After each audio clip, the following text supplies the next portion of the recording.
someone is asking, and perhaps this is one you can pick up, Dan, simply what is an NDA, a non-disclosure agreement, but someone who's in a position where they're dealing with that says, I'm dealing with a situation where an NDA is in place. Should I challenge this? Now, we obviously don't know the details of this situation. They simply say it's around GDPR, which is sort of data protection, and potential libel from the ex-leader. But can we legitimately remove this? Now, I'm sure you can't comment on the specifics of this person's situation, but generally, this topic of non-disclosure agreements, which are pretty common in the secular business world, but have been increasingly common in some Christian ministries. And Amy mentioned one that was involved in these allegations that arose in 2017 against Zacharias. What's your view on the role and place of a non-disclosure agreement in Christian ministry, Diane? Well, I find them very distressing. We say we follow the God of truth and the God of light. And an NDA basically says, shut up. That's its message. And if you don't, something bad will happen to you. So it is a terrific tool for getting people to be silent, which continues to cover up things that God hates.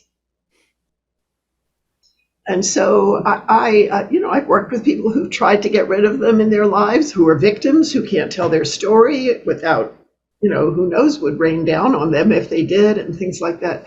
I think the church is supposed to invite to the light, whether it's somebody on the pew or somebody in the pulpit.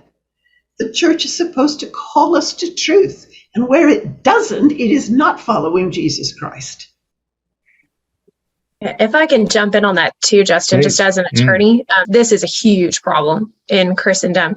So much of the time what we hear with NDAs, well, we have to have this to not just protect the interest of our organization, to protect things that we have to legally protect. When you're dealing with a nonprofit, you have to protect things like donor lists and things that are patented or trademarked. There are certain things that by statute have to be protected. However, those things can be protected in the employment contract, in a termination or a severance package. Those things can be identified and protected in the contract without an accompanying NDA. You do not need an NDA to protect the things that you're legally required to protect as an organization. The NDA is well above and beyond and is usually focused on don't say anything bad about our organization. It is not necessary to have an NDA. And in some places, as it relates to sexual abuse in the United States, they're actually illegal. I'm an attorney and I'm barred in California. That's where I have my license. NDAs related to childhood sexual abuse are illegal in California. I cannot do them as an attorney because it is such a tool that is used by institutions to silence survivors and to perpetuate this cycle of abuse when nobody can speak up. There's nothing you can do about it.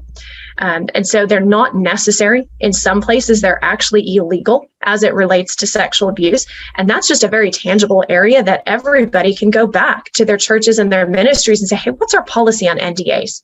What is your attorney advising you? And how are you handling these things? What NDAs do we have in place? Especially if you're on a board of trustees, go find out what NDAs are in place for your organization. You have a right to know.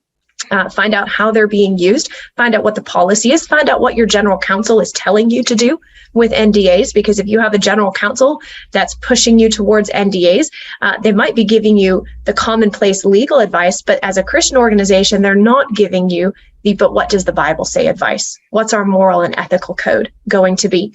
And they simply may not be as skilled as you think they are navigating the differences between what you have to protect legally, your donor lists and your trademarks and your patents, between navigating and protecting those things and how an NDA is actually used. They're not the same thing. So again, that question of what can a bystander do? That's a really tangible thing that you as a bystander can do. Go find out what your church and the ministries you're involved in are doing with NDAs. For more conversations between Christians and skeptics, subscribe to the Unbelievable podcast. And for more updates and bonus content, sign up to the Unbelievable newsletter.